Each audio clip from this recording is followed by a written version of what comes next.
Binunot at sinunog ng mga kapulisan ang mahigit 100,000 pisong halaga ng marijuana sa Bacon, Benguet.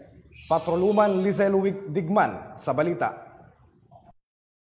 Natayang 130,000 pesos halaga ng fully grown marijuana plants ang nadiskubre ng Bacon PNP sa Langyatan, Cayapa, Bacon, Benguet nito lamang ika-16 ng Abril 2024.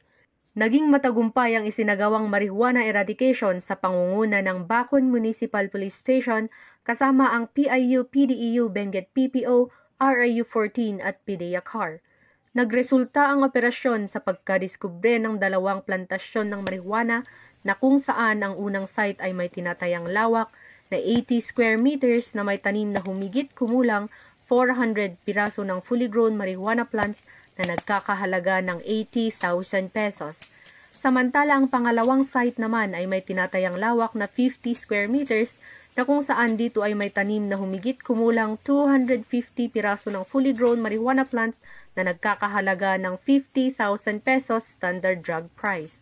Bagamat walang naaktuhang cultivator, lahat ng halaman ng marijuana ay binunot at sinunog sa nasabing lugar habang ang sapat na sample ay kinuha upang isumite sa RFU Cordillera para sa qualitative test.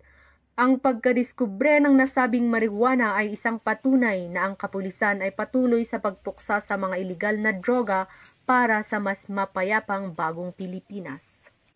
Mula dito sa Benguet Cordillera, ako ang inyong PNN correspondent, Patroluman Digman, alagad ng batas, tagataguyod ng Balitang Pulis. Maraming salamat, Patrolwoman Digman.